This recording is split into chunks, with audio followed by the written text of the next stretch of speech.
Lion Lights, My Invention That Made Peace with Lions, by Richard Turer and Shelly Pollcock.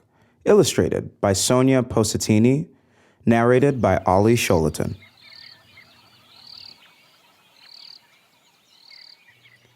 What is that sound? Is it the wind rustling, the tall grass, or is it what I fear most? Lions. Lions lurking, waiting to leap and kill my father's cows. The cows are my family's meat, milk, and hides. They are our family's wealth, and my job is to protect them. I must not fail. I am 9 years old. That 9-year-old boy was me, not so long ago. Now I, Richard Turer, am older, but I remember how scared I was back then. My family's farm bordered the south side of Nairobi National Park in Kenya, where wild animals roam. And those animals include the king of them all, lions. Lions need food, and a cow is much easier to grab than a zippy zebra. My family are Maasai. Once our people roamed Kenya's plains with our cows and goats, moving with the dry and wet seasons to find good grass. Now we live in small villages called manyatas, but we still have to protect our herds from lions. When I was 6, I began tending our sheep and goats. 3 years later, my father chose me to herd the cattle. It was a great honor. In the dry season, our animals needed to graze far from the farm to find pasture and water, and I had to herd them home again each night. I missed a lot of school, and when I did go to classes, it was hard to stay awake. I watched planes fly overhead and dreamed of being in a plane myself, exploring the world. Each night, I herded our cows into their boma. Its fence of thorny acacia branches kept the cattle inside, but couldn't keep the lions out no matter how tall and sturdy we tried to build it. The lions couldn't see the cows, but they could smell them. Like other Maasai herders, I tried many ploys to keep the lions away. I built fires fueled by cow dung outside the boma, but lions walked around or between the flames. I made a scarecrow. It worked the first night, but lions are smart. They weren't fooled for long by my simple trick.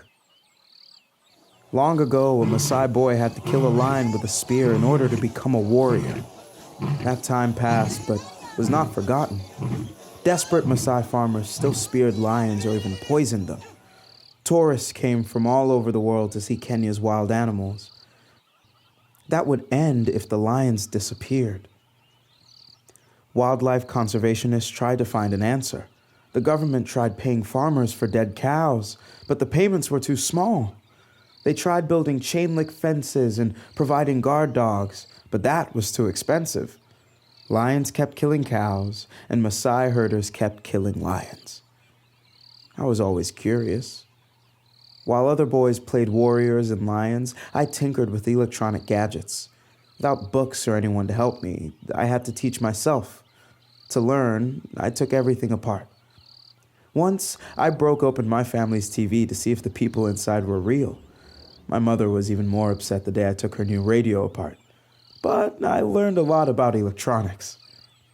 When I was 7 years old, a morning came when I started hating lions. I found my father's only bull dead inside the boma. That meant we'd have to buy another bull or borrow one from another farm to get new calves. It was like waking up in the morning to find you've lost everything. All your savings are gone. I knew then that I had to outsmart the lions or end up hating them. But how? No one in Africa had found a solution. How could I? When I walked around the boma with a flashlight, I noticed the lions stayed away. They were afraid of my moving light. But I couldn't guard the cows every night. I needed to be sleeping in my bed.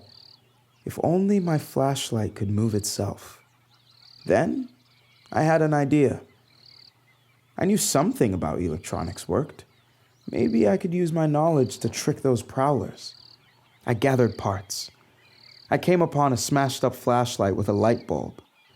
I found a discarded turn signal flasher from a small motorcycle. I found a switch. I borrowed bits of wire. My father gave me an old car battery that I had to carry to and from town to charge every 2 days. a 3-kilometer hike each way. I tried many experiments. I gave myself and my little brother electrical shocks. My parents built a small shed to get my constant tinkering out the house. They didn't think my ideas could work. Neither did our neighbors. But each failure gave me a chance to ask why and try again. Finally, when I was 12, I was ready to put everything together. I wound bits of wire around the Boma's fence posts, then twisted flashlight bulbs into the circuit. I aimed the bulbs outward where lions lurked. I connected the bulbs to a switch. As night fell, I flipped the switch, my heart beating fast. First one small bulb flashed, then the next one, then the next. One by one, all around the Boma, lights flashed, and the lions stayed away. They must have thought my whole family was walking around. But would they catch on to this trick like they had the scarecrow? The next night, I waited and watched again. The lights blinked, on and off, and all night long, the lions stayed away. My lights worked! They worked the next night, and the night after that, too. I slept well. I called my invention lion lights. Word spread quickly. Soon, my neighbors wanted lion lights, too. I did not realize the importance of my little invention or how my life was about to change. One day, some important people came to see me. They too were amazed by what I had done. They said no one ever thought of this. My homemade lion lights had cost less than $10 to make. They were simple, quick to install, and movable. I had saved our family's cows, which is a Messiah warrior's duty. Now my lights are being used around the world. And the best of all, I finally outsmarted the lions.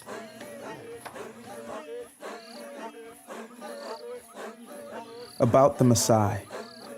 A Maasai legend says that one god, Enkai, created the world with 3 groups of people.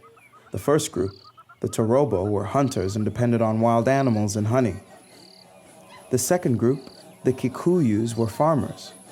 The third group were the Maasai, and Enkai entrusted the cattle of the world to them. Cows are central to the Maasai people's identity.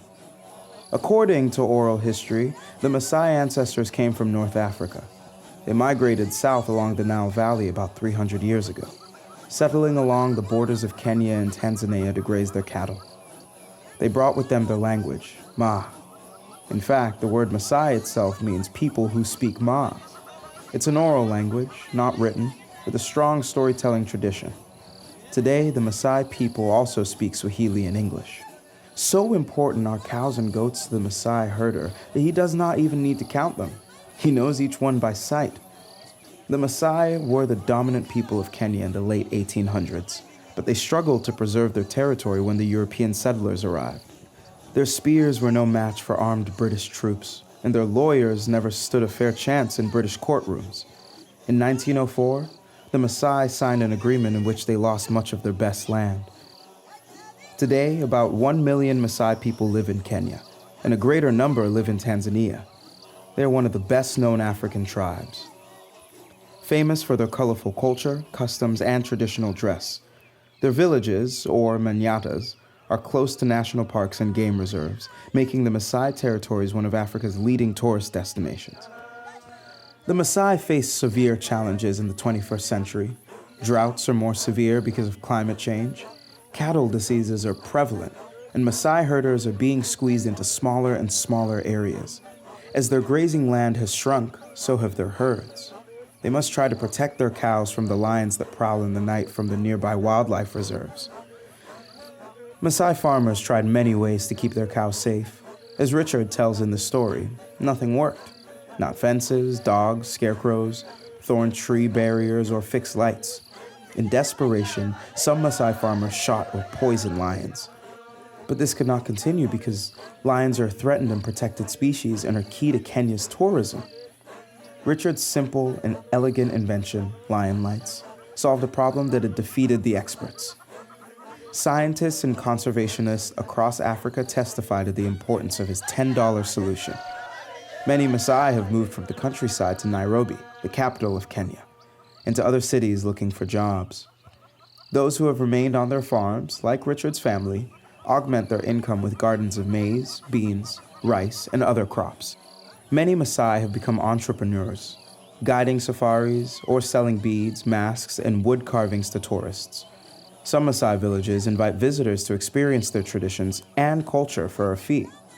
Yet, despite these challenges, urban Maasai people return home whenever possible to wear their shuka and sandals and honor their proud, beautiful, ageless traditions.